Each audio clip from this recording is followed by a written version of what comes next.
I am going to teach you all about future continuous tense. And let me tell you, yesterday we have completed simple future tense. So in today's class, we will complete about future continuous tense. And except this, let me tell you one more thing. Actually, while teaching, this class may be long, but concept will be clear fully. It will take time, but you will never feel that, oh, I studied about that and I couldn't understand about that. You can't feel like this. Your concept and everything will be clear fully. Okay, so we will move on.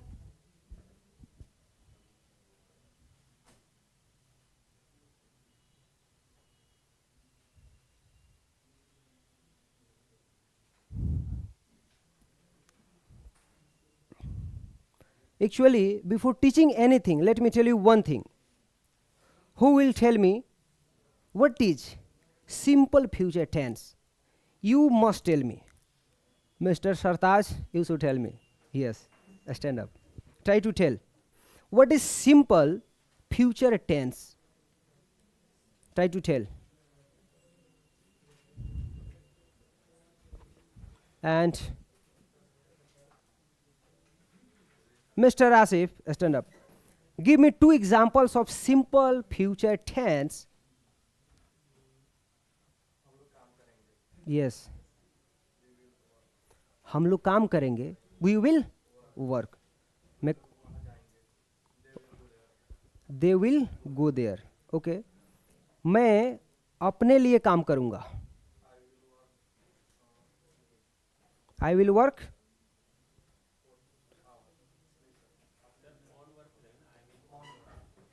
Try to translate correctly. Okay. Please sit down. Sit down. Let me tell you one thing. Someone has rightly said, बढ़े चलो रहे समक्ष him शिखर, अब भले ही जाए प्रण उठे निखर, न रुको न झुको, बढ़े चलो. Actually, this quote tell us that we should never give up in our life. While studying, whenever we decide to do anything big in our life, so we face a lot of problems, but being a good student, you should keep on moving on. We will get different types of things in our way, but you don't have to back. Facing those all problems, we will have to move on. Okay, so let's move on.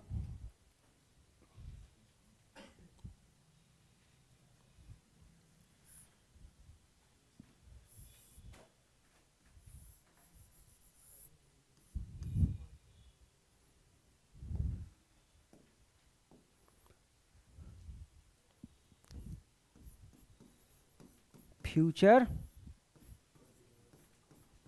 tense. You know what types of future tense? There are four types of future tense. So we have completed simple future tense, and in today's class we are going to study about future continuous tense.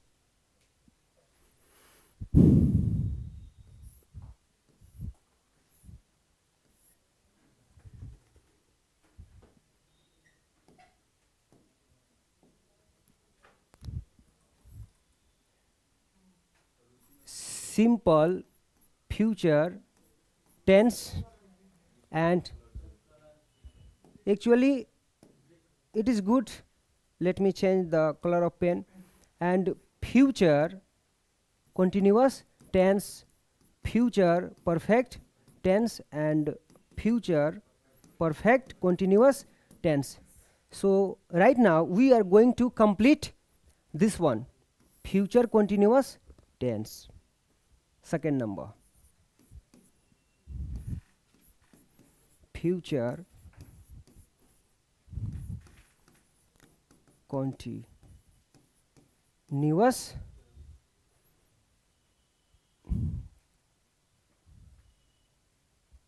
tense.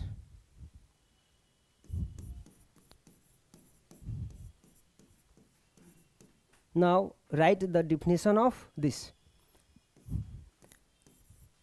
The work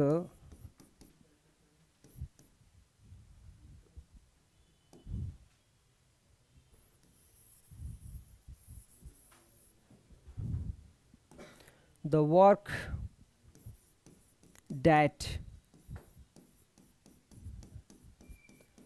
happens in future consistently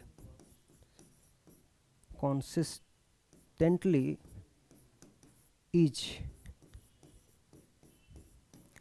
called which tense? Yes, future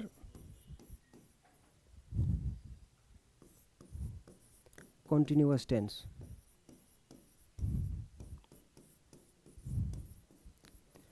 Ultimately, I have written the definition of future continuous tense. The work that happens in future consistently is called future continuous tense. Let me explain you in Hindi. कोई भी काम हो अगर future में लगातार हो रहा हो, हाँ, कोई भी काम लगातार अगर होता है तो उसे हम क्या कहते हैं? Future continuous tense. So you have to put in your mind. It's very important. So now tell me one thing. Did you understand the definition of future continuous tense? When you will see a lot of examples and structures, so at a time you will be able to know about this in a more better way. Let's move on. Did you write?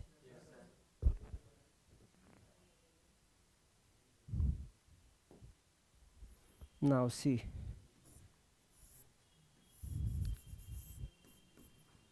A structure.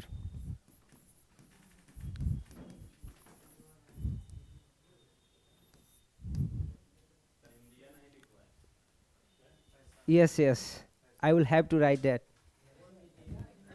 First of all, let me create the structure of this tense, and after that I would write that subject and will be plus gerund and object. Now see, if you all are trying to know about Hindi, so let's know how to recognize in Hindi. Let's know about that. अगर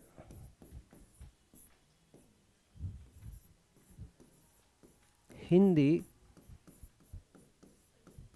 वाक्य के अंत में रहा होगा,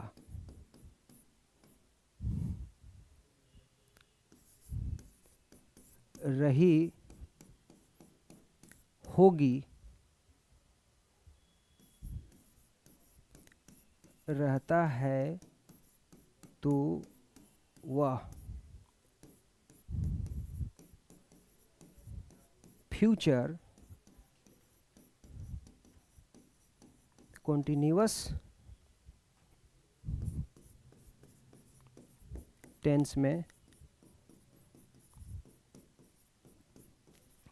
होता है. Now see, अगर हिंदी वाक्य के अंत में रहा होगा एंड रही होगी, रहता है तो वह फ्यूचर कॉन्टिन्यूअस टेंस में होता है. कोई भी हिंदी का सेंटेंस अगर आपको मिलता है, उसके अंत में अगर आप पाते हैं रहा होगा, रही होगी, जैसे वे लोग खेल रहे होंगे, आपके पिताजी फैक्ट्री में काम कर रहे होंगे, आपका भाई स्कूल में पढ़ रहा होगा, तो ये जो भी मैं एग्जाम्पल्स बोल रहा हूँ इसके अंत में क्या आ रहा है? रहा होगा, रही होगी आ रहा है कि नहीं? तो ऐसा अगर आप पाते हैं तो at a time you will use this structure, and by using this structure you can create and make a lot of sentences. Without this structure we can't make sentences at all. Did you understand? Is it clear now? Good. Let's move on. It's your time to note down some examples.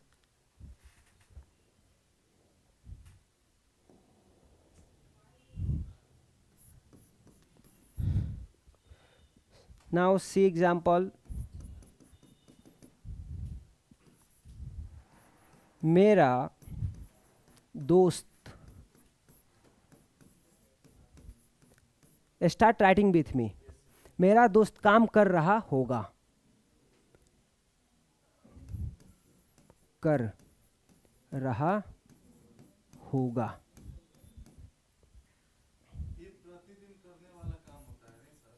Absolutely, कोई भी काम होगा तो लगातार होगा जी।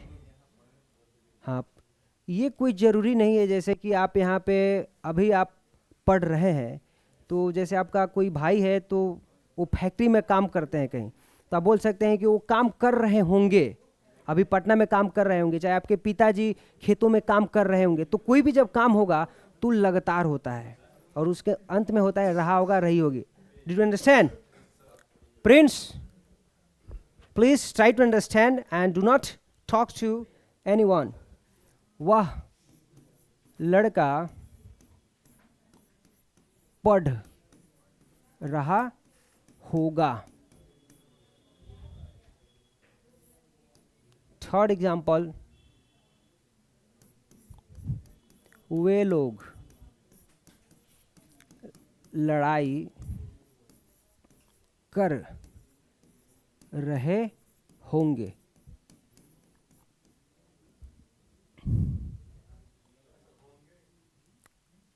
वहीं कर रहे होंगे, इसके अंत में भी तो गे आया है कि नहीं? रहे होंगे, खेल रहे होंगे, तो ये सारी चीजें आएंगी। You have to understand. Let's translate first, second and third. Who will tell me what is the English of a first sentence? Mr. Sartaj, MD Asif. Yes, back student. You should tell, yes. मेरा दोस्त काम कर रहा होगा. Repeat your sentence once again. Yes. Yes, my friend will be doing work. क्या doing work होगा? Let me write the structure of this. Subject will be and gerund plus object.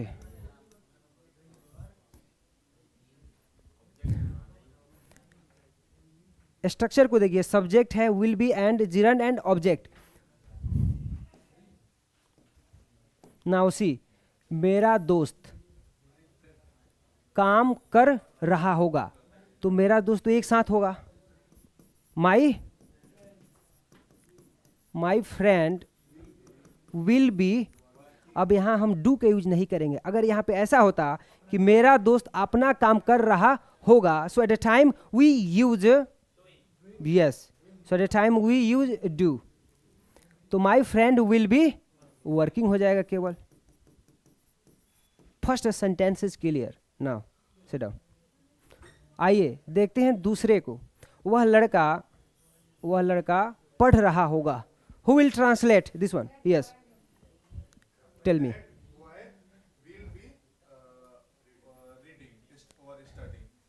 That boy will be studying, or you can say reading. You can use one. Good. Sit down. That boy will be studying. And who will translate last sentence? Yes. Tell me. How to translate this one sentence? वे लोग लड़ाई कर रहे होंगे। Once again repeat. They will be fighting others. The way he has told, is that sentence correct? You should say this sentence once again. Translate once again. They will be doing fighting. It is correct? No.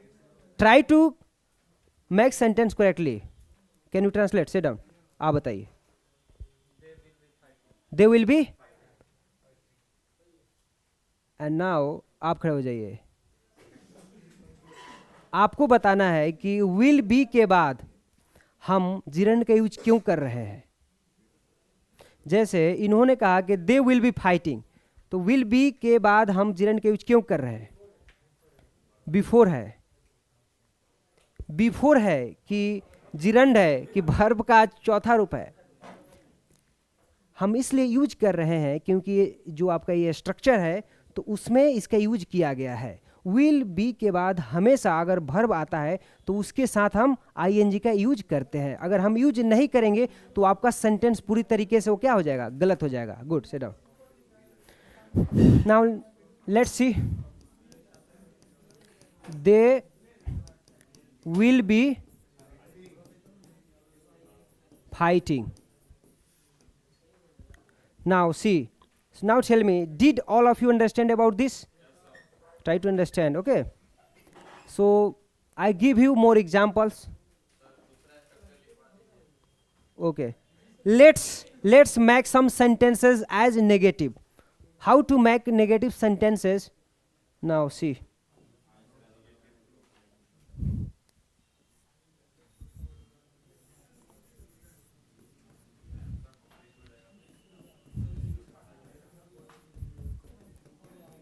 negative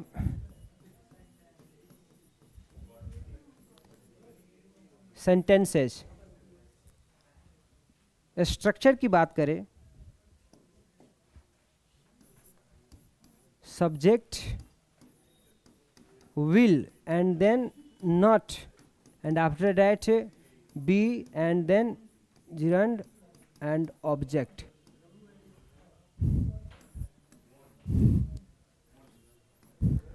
Now see, I write two examples and you all have to translate without telling me, okay? Because a structure is in front of you, everything is clear now।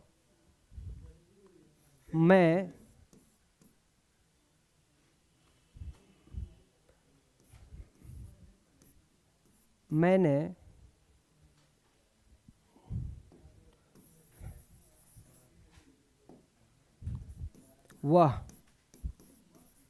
वहाँ काम नहीं कर रहा होगा।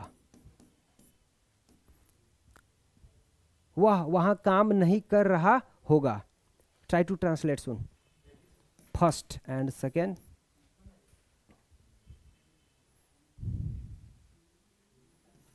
हम लोग अपना भोजन नहीं कर रहे होंगे।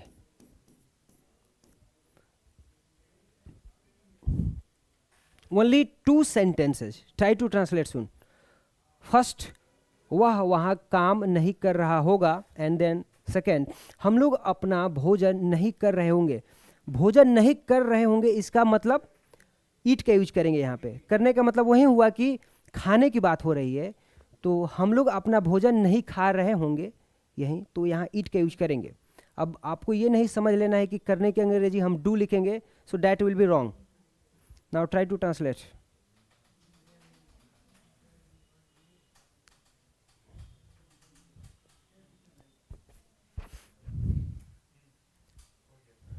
How many of you translated? 1 2 3 4 5 6. Some students are still translating.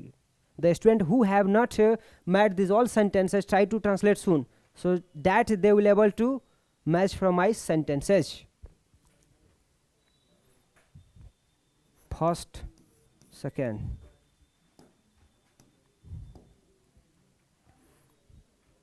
I translate. He will not be. Let me tell you one thing. जब भी अगर नेगेटिव आ जाता है तो हम will के बाद हम not का यूज करेंगे, and after that we will use be, उसके बाद be का यूज करेंगे। तो he will not be, वह वहाँ काम नहीं कर रहा होगा, तो he will not be working there.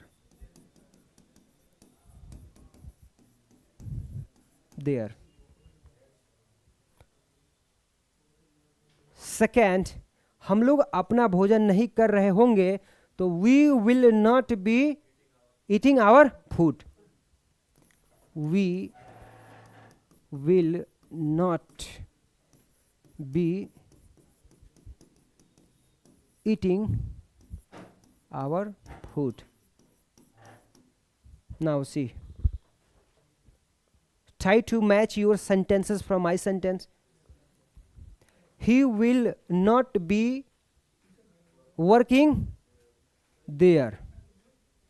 And last, we will not be eating our food. How many of you have made sentences correctly? Raise your hands. You all should make these all sentences correctly because you have understood concept fully and completely.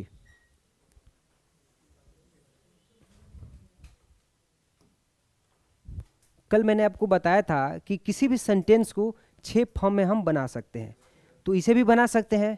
Let's make, I write one sentence.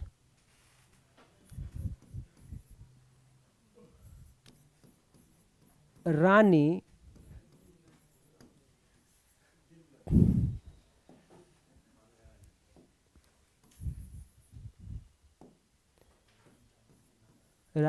पढ़ रही होगी। रानी पढ़ रही होगी। Try to translate सुन। Before translating me, do this soon.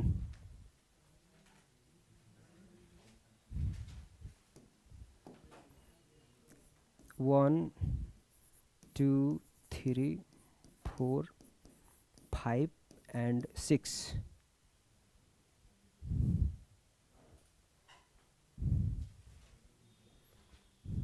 Try to translate. What are you doing? जी हाँ, बनाना है आपको। Why have I given? Complete.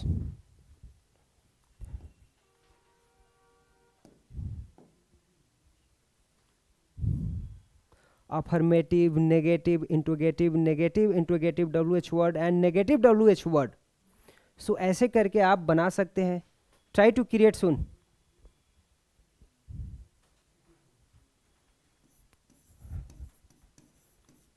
Rani will be studying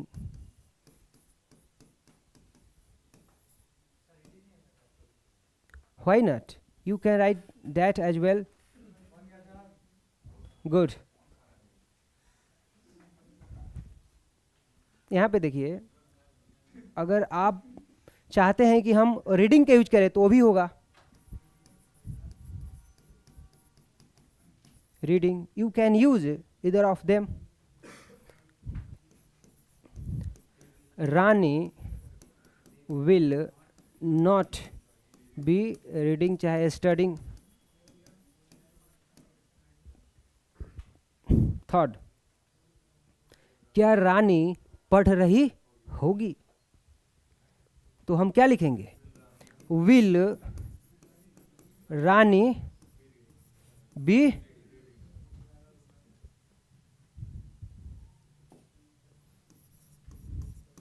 reading चाहे studying? Question mark. Yes, as soon as we start using interrogative sentence and from that time we should use question mark. If you don't give question mark, your sentence will be wrong. जब भी interrogative sentence हम लिखते हैं, बनाते हैं, तो उसके साथ हमेशा हम question mark का यूज करते हैं. अब इसके बाद चौथा क्या होगा? क्या रानी नहीं पढ़ रही होगी? Will Rani not be studying चाहे reading?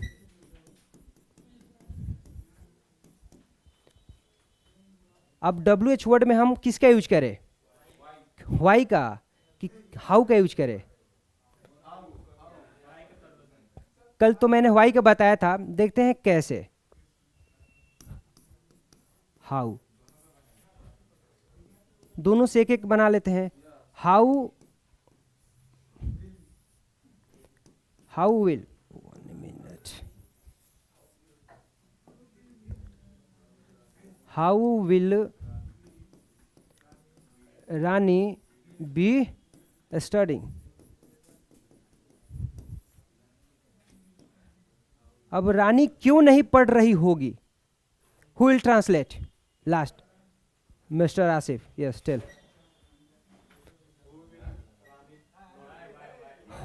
By using why, you have to make. Why? Good. Sit down. Why will Rani not be studying? Why will Rani, actually this is Rani.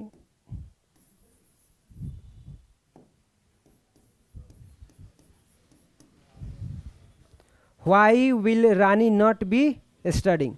So let me tell you, finally I have made 6 sentences and we can't make more sentences. अब इससे ज़्यादा हम sentence नहीं बना सकते हैं। कोई भी सेंटेंस हो उसके 6 फॉर्म होते हैं और उसमें हम लोगों ने बना लिया है। टोटल कितने बनाए sentence?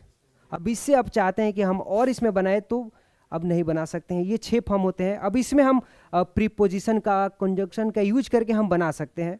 So now tell me, क्या आप लोग फ्यूचर कॉन्टिन्यूअस टेंस को समझ पाए?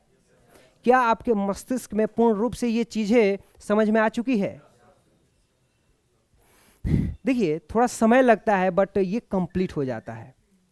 We can complete this tense within 15 minutes but I take time more to explain you all in deep more and more.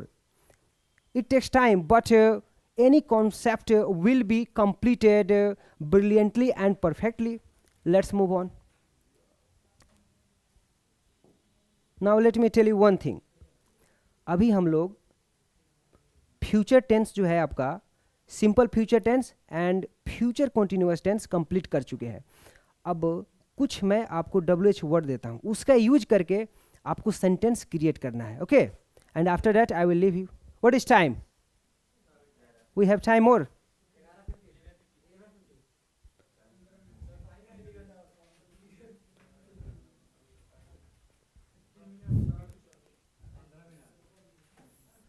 How much time will you all study more?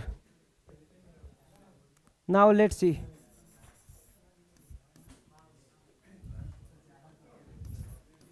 Some. Now see one thing, do not talk each other please. Vital, important, significant. देखिए try to know one thing, इन तीनों का मतलब महत्वपूर्ण हो जाता है, तो आपको पता होना चाहिए। being a student, mostly we use important. हम ज़्यादातर किसका यूज करते हैं? इम्पॉर्टेंट का यूज करते हैं। बट कोई इम्पॉर्टेंट का यूज न करके कोई सिग्निफिकेंट का करता है तो क्या होता है? वो काफ़ी अच्छा दिखता है। Your English start looking effective. Some, vitals, important, significant,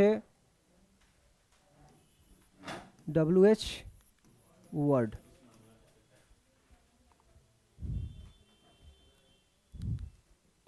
One, 2, 3, 4 and 5.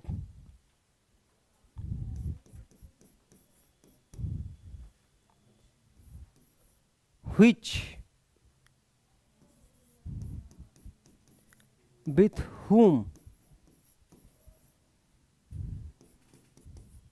for what?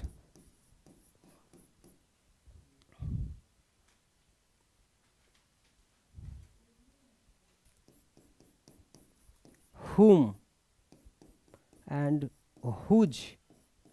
अब हिंदी की बात करें तो which का मतलब क्या होता है? कौन सा, कौन सी। with whom का मतलब होता है किसके साथ। एंड for what का मतलब किस लिए होता है? Yes, I will write.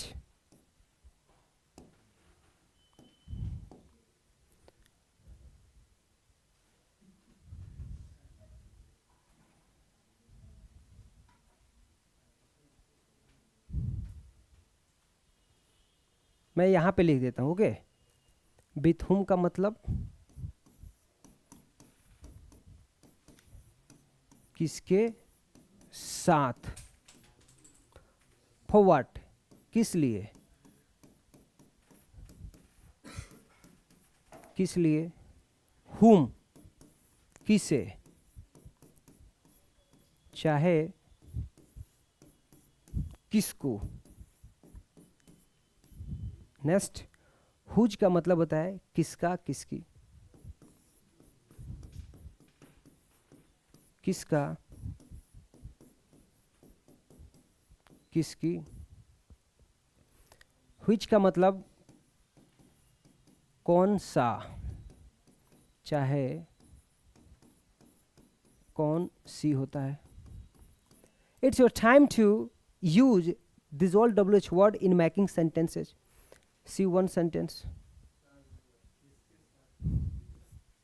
1 2 3 4। देखिए, did all of you understand about this? बहुत इंपॉर्टेंट है। इसके अलावा और भी होते हैं, but try to understand this 5 WH word. Which का मतलब कौन सा, कौन सी, आपको रिपीट करना है, ओके। ये क्या है? Speak loudly. इसका हिंदी, एंड ये क्या है? इसका हिंदी, और ये क्या है? किस लिए, ये क्या है? हिंदी, एंड ये, okay, good. How many of you can make some sentences by using second number? You, yes, stand up and make one sentence by using with whom. With whom Rani will be studying. Actually, is this sentence correct? Try to make this sentence more correctly. You have made a minor mistake. With whom, देखिए कोई जरूरी नहीं है कि आप future continuous tense के साथ ही go and come सुन, आप सिंपल प्रेजेंट टेंस का भी यूज करके बना सकते हैं। आइए हम आपको बताते हैं। नाउ सिट डाउन, हम बताते हैं स्वयं।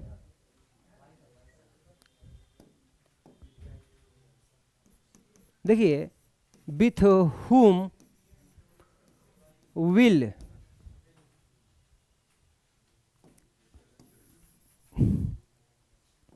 with whom will Rani be?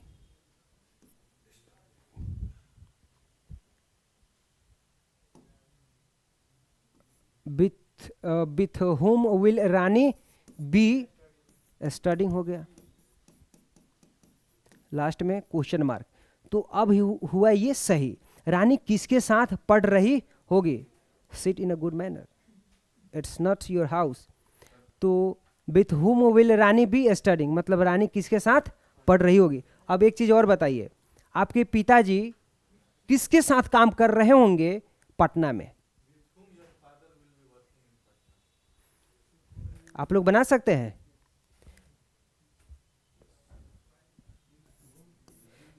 आपके पिताजी किसके साथ काम कर रहे होंगे पटना में? With whom will your father be working in Patna. So that's how you can make a lot of sentences. इसका यूज करके आप फ्यूचर कॉन्टिन्यूअस टेंस में, सिंपल फ्यूचर टेंस में, प्रेजेंट इंडेफिनिट टेंस का यूज करके प्रेजेंट कॉन्टिन्यूअस टेंस का, मेरा मतलब है, तात्पर्य है कि आप जितने भी टेंस है उन सभी टेंस के साथ विथ हुम का यूज करके आप नाना प्रकार के सेंटेंसेस को बना सकते हैं। कोई ज़रूरी नहीं है कि ये फ्यूचर कॉन्टिन्यूअस टेंस में ही इसका यूज किया जाएगा। आप लोग समझे? आइए देखते हैं, अब दूसरे को देखते हैं। फॉर व्हाट का मतलब क्या होता है? किस लिए। आप किस लिए, यस कम, आप किस लिए यहाँ आते हैं, इसे बनाते हैं। आप किस लिए यहाँ आते हैं, तो ये सिंपल प्रेजेंट टेंस का है। देखते हैं,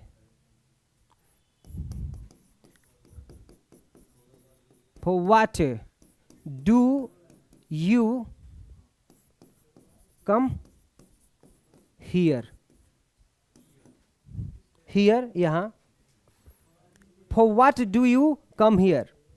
इसमें आप देख रहे हैं कि डू का यूज हुआ है, मतलब प्रेजेंट इंडेफिनिट टेंस है ये। अगर हम बात करें फ्यूचर कंटिन्यूअस टेंस में, उसमें भी हम बना सकते हैं।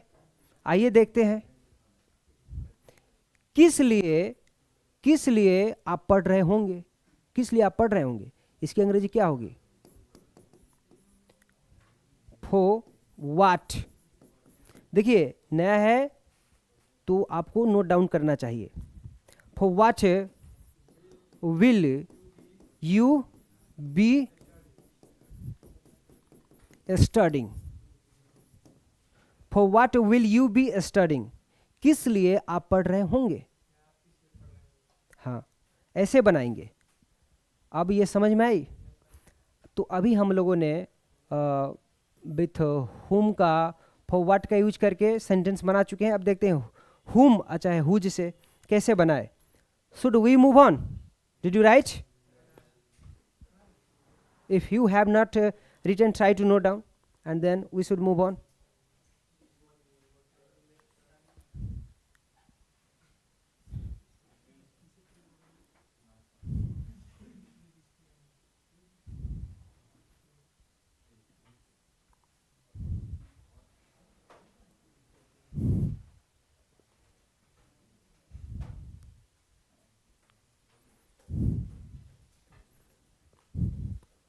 Over here we can make sentences by using whom and whose. इससे और भी आप सेंटेंस बना सकते हैं। किस लिए हम लोग दुनिया में रहते हैं, for what do we live in this world, किस लिए आप यहाँ आते हैं, for what do you come here, अभी ये तो बना चुके हैं। किस लिए आपके पिताजी काम करते हैं, for what does your father work, हो गया। किस लिए वे लोग वहाँ जाते हैं, for what do they go there, किस लिए वे लोग वहाँ काम कर रहे होंगे, for what will they be working there, हो जाएगा। तो ऐसे हम सेंटेंस बनाएंगे। देखिए ये आपका एक WH वर्ड है, तो it is up to you, ये आपके ऊपर डिपेंड करता है। आप नाना प्रकार के सेंटेंसेस को बना सकते हैं इसका यूज करके, आपको केवल पता होना चाहिए। आइए इसे बनाते हैं सेंटेंस। हुम का मतलब क्या होता है, अगर मैं कहता हूं कि आप किसे पसंद करते हैं, आप किसे पसंद करते हैं, आप किसे नापसंद करते हैं, तो इसकी अंग्रेजी क्या होगी। Exactly, whom do you like। अगर मैं कहता हूं आपसे कि आप किसे पसंद नहीं करते हैं, तो क्या होगी अंग्रेजी, whom do you not like, हो गया। आप किसे नफरत करते हैं, whom do you hate। तो देखिए इसका यूज करके आप बहुत सारे सेंटेंस बना सकते हैं, कोई टफ नहीं है। जब आप WH वर्ड के यूज करेंगे सेंटेंस को बनाने में, तो आप बहुत सारी चीज़ों को सीख पाएंगे and your English will be strong than past time. आइए देखते हैं 4th नंबर को। हुज का मतलब क्या होता है, किसका, किसकी। अगर मैं कहता हूं कि मोबाइल किसका है, whose mobile is this,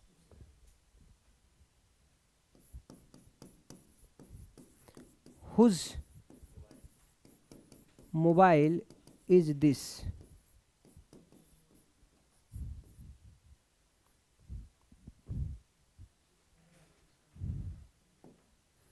this, whose mobile, whose mobile is this, mobile किसका है।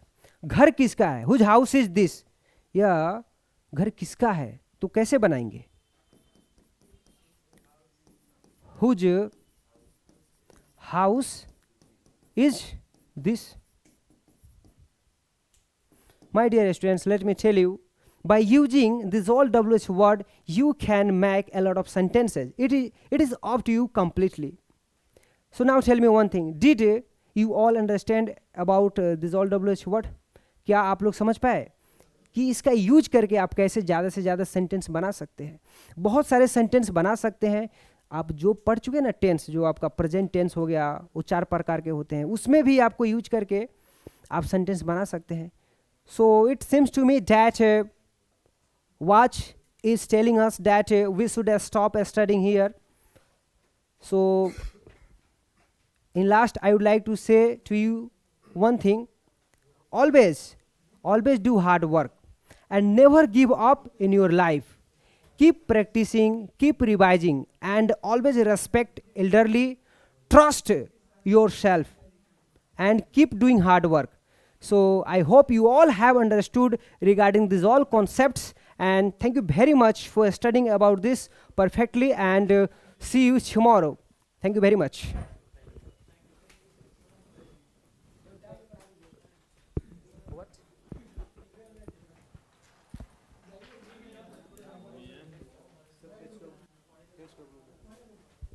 You can wait for a while.